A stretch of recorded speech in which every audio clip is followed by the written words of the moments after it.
Testing, testing, 1, 2. How now, Bruncow? All right, we're live.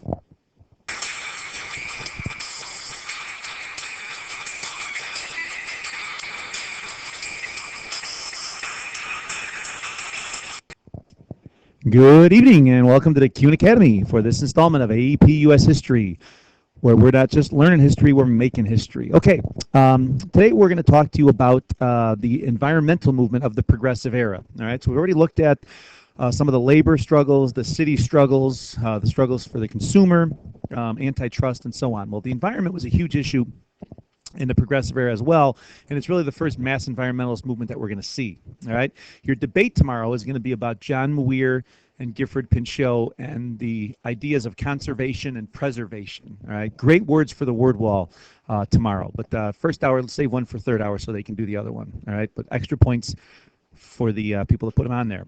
All right. So moving along. All right. So the environmental movement kind of sprang out of from the 1830s, something they call the shame of Niagara Falls. Right. So some of you have probably been to Niagara Falls. Place of just pure natural beauty, one of the wonders of the world, and so on. But in the 1830s, they started to build up the area with a lot of touristy things like resorts and hotels and just hokey, museums and stuff like that. And kind of like it is today. If you've ever been there, other than Niagara Falls, it's a pretty cheesy town. It kind of reminds me of the Wisconsin Dells on steroids.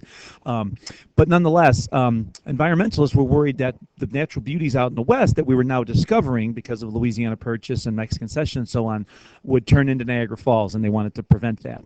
All right. So there became a push for these national parks, with Yosemite being one of the first. All right, and Yosemite is out in California, this beautiful valley, mountain region, and thing like that.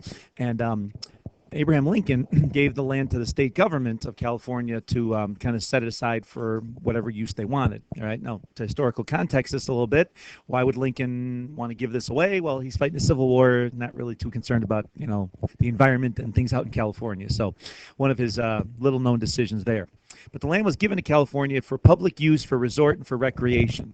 So people can go out and see this natural, beautiful valley and take advantage of it and kind of, do some tourism, if you will. So one of the first to go out there was a guy named John Muir, who you read hopefully already or about to read tonight. And he was a true environmentalist, or what we call nature's nobleman. And he went to California for spiritual and scientific purposes to kind of see Yosemite and the redwoods and so on. In fact, if you've been to California and San Francisco and been to where the redwoods are, it's called Muir National Park.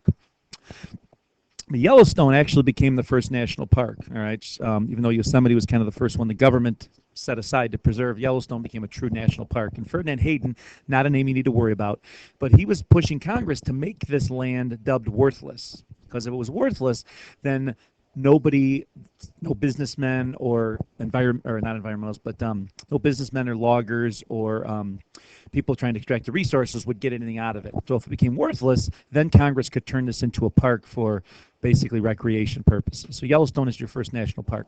So Muir, taking the lead off of that, founded the Sierra Club, with his goal being to preserve these places. All right. Remember, I told you our words today are preservation and conservation. Most people today use those interchangeably, but back then this is the huge debate we're going to have with Muir and Pinchot. All right. But Muir wants the Sierra Club, which is still an interest group today that's committed to the environment, to preserve these places. Now, Teddy Roosevelt, we know, gets elected or chosen to be president in 1901 after the death of McKinley. And he was a true environmentalist. He loved the outdoors. He was a hunter, a sportsman. After he leaves the presidency, he's going to go to Africa on these safaris. So he really embraces this, one of the first presidents to do that. So he made the Grand Canyon a national park. And he really upset a lot of the miners, the ranchers, the loggers, and the tourism business because they wanted to exploit this for their benefit. For the resources, or just to turn it into kind of a Niagara Falls type of place. But TR is one of the first actions as president. Now, John Lacy, another name you don't need to worry about. All right, Bears fans have enough Lacys to worry about this weekend. He designed a bill that basically would have allowed the president to create national forests, to set aside parts of the country to be a national forest under what's called the Antiquities Act. which instead of Congress saying something's a national park or national forest, the president just has the power essentially to be a dictator. So by executive order, he can make any area a national park without having to go through Congress. And then they eventually expanded that law to include areas of historic and scientific significance. Okay, so this is going to allow, like, famous historical places like Independence Hall and stuff like that to be preserved too. So under the Antiquities Act, TR created 5 new national parks, 150 national forests, 51 bird reservations, and 4 national game preserves. There's actually a funny story about a bird reservation TR created because this was set aside as a national park, and Congress was going to pass a bill to open that land up, this bird reservation where these egrets lived. I'm not sure if you know what an egret is. I don't even know if I know what it is, but they were real popular to be hunted back then for the hatting industry, okay, to make these big fancy hats with the feathers and stuff like that. So Congress was going to open this land up, and they passed the bill and gave it to Teddy Roosevelt to sign. Well, as you know, when a president has 10 days to sign a bill, if he doesn't, it becomes the law. So TR decided to do is, after the bill was passed, he waited the 10 days, and in that 10-day window, he made this bird reservation a national park and made it protected by the federal government, and then turned around and gave the bill to Congress and says, well, I can't sign the bill because it's a national park. So he kind of outsmarted Congress with that to protect the egrets. You can look up the story. It's kind of cool. All right. So Pinchot and Muir, all right, both environmentalists, both love the outdoors. Well, Pinchot became TR's chief forester, and Muir and Teddy were friends as well. You can see pictures of them online that are pretty famous. But TR put Pinchot in front of the Forest Service to make sure these forests were protected. But Pinchot's beliefs was in what we call conservation, that we should conserve our resources but not outright stop using them. And he said that these national resources, these beautiful forests and water areas and things like that, should be used when they're needed, that the park should benefit the people. Okay, they should not just sit there if this land can be used and serve a useful purpose. Muir, on the other hand, was a preservationist. He worried that all these national parks would be threatened by this demand for resources. Remember, this is right after the Industrial Revolution had kicked in and big business is thriving. So one of the reasons we built this railroad was to extract all these resources back to the East Coast.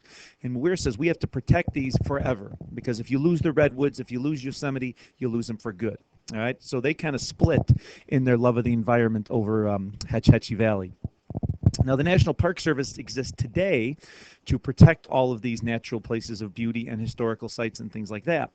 And initially, all the land was divided between the Department of the Interior, which is a cabinet position, the Forest Service, obviously in charge of forests, and then the War Department. You might say, why the War Department? Well, because they use these resources for the military, so they kind of had control over some of these national parks and forests and things like that. So in 1916, it was combined into the National Park Service, which is now under the Department of the Interior and the cabinet.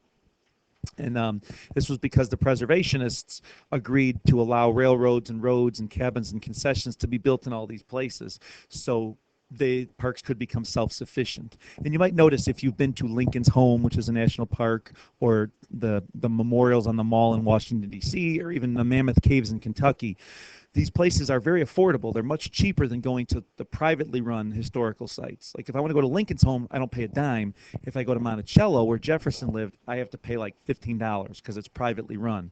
So the Park Service was set up to exist so they could become self-sufficient, so they just charge enough money and use enough tax dollars to keep these parks in business and affordable for all of the people.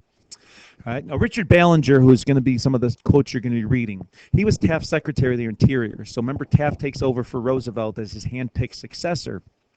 But Taft kind of breaks with TR on a lot of issues, including the environment.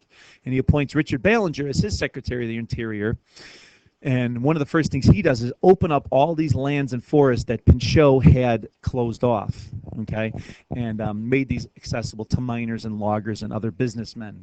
And his critics accused him of being an agent of J.P. Morgan, who obviously didn't meet a monopoly he didn't like and wanted to extract all these resources from the federal lands because they were cheap and available. So so one of the fallouts for Taft and Roosevelt, among other things like trust busting and other foreign policy, was also over the environment, and Richard Ballinger being one of these that's going to basically use this as an opportunity to make money.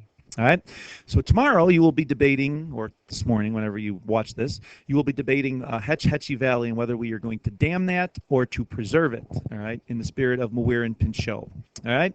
So you can probably find out what really happened, but it's a very useful debate over whether or not that should have happened. All right. So thank you for listening to the Kuhn Academy, where we're not just learning history, we're making history. Have a great day. Sorry I can't be there tomorrow. I will see you on Friday.